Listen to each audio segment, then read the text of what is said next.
Hi, welcome to Kitty Kate's book blog. I'm Kitty Kate. Today I'm going to review an adult book for you. It's not the typical booktube channel type of book. It's a romance. It's Jane Ann Krentz's Secret Sisters. It came out in 2015, so it's kind of an old book. It's kind of old news. But I read it and I'm going to tell you about it. So it's written by this lady here, Jane Ann Krentz, who goes by different names depending on what kind of work she's doing, which I think is a pretty cool idea. So maybe I should come up with some different names. I kind of have different names. So anyway, she's, you might have seen her novels by Jane Castle, which is when she writes contemporary romantic suspense novels. And she also goes by the name Amanda Quick when she writes futuristic and historical romance novels. So pretty much there's always a theme of romance if you're going to pick up a book by her. So that's what I would consider this book to be, is just a theme of romance. It wasn't really a romance book, like not really a romance book. Anyway, I'll tell you a little bit about it and I'll tell you what I thought. So this is the story of two women, Madeline Chase and her friend Daphne, I can't remember her last name, who, when they are 12 years old, are involved in this horrific, traumatizing event where they're staying at a hotel called the Aurora Point Hotel, and it's in Cooper Island, which is an island in the state of Washington. And anyway, this one hotel guest attempts to rape Madeline Chase as a 12-year-old. So it's really horrific. It affects both of the girls for their whole lives. Luckily, I will say, Daphne stops him in time before she's physically harmed. But definitely she's reeling from the trauma even 18 years later when the story picks up.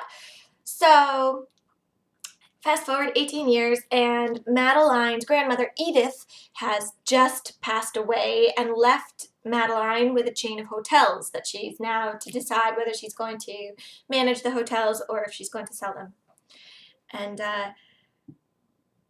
something happens that makes her, oh yeah, so she has a Madeline Chase has hired or retained the services of of the Rayner Risk Management, which consists of Jack Rayner and Abe Rayner, his little geeky brother, who are supposed to protect her and the assets. So one thing leads to another, and for some reason I can't remember.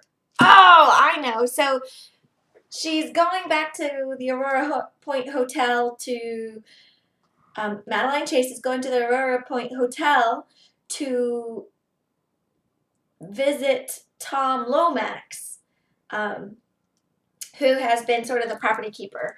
And when she arrives, he's dying. So that's what sets the story into motion.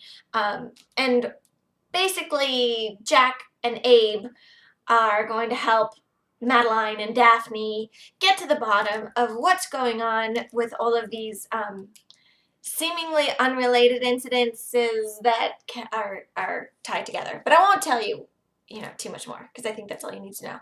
So in any case, as far as the genre, I understand it's a suspense romance, but I didn't really feel like swept away romantically. And I also wasn't exactly on the edge of my seat. I was sort of interested to see what happened, and I read the first half of the book probably over the course of a week, picking it up, putting it down, picking it up, putting it down, and then I had a day off and I just plowed through the rest of the book because I did want to see how they saw, if they could crack the case or what. My one criticism, well, actually, I guess I have two criticisms of the book. The one criticism is that I didn't feel there was a whole ton of action. I felt like the characters kind of sat around and talked about what was going on. They talked. There was a lot of dialogue, and I guess I was expecting a little bit more action. There were a couple plot twists that kept me going, so that was good. I did like the plot twists. And the other thing I was a little bit surprised was with the title of the book, Secret Sisters, I expected there to be more on the angle of the relationship between Madeline and Daphne. Because those were the secret sisters, and not familial sisters literally, but they had sort of a sister relationship, that when they met up again after 18 years, they just sort of picked up their friendship from where they left off. And I guess it didn't go too in depth with that relationship. There was a lot that you were supposed to get through the dialogue, and I almost found myself wishing I was listening to this book. I don't know if it's an audiobook. It probably is. Because I know audio narrators have a really good knack for capturing the characterization of the different characters, and I kind of felt like maybe I could get to know them better if somebody else were interpreting them, which is sad. I should be able to read on my own. Anyway, yeah, so I would say overall it was a 2.5-star book for me. I enjoyed it. I wanted to finish it, but it's not a book that I was like super excited about.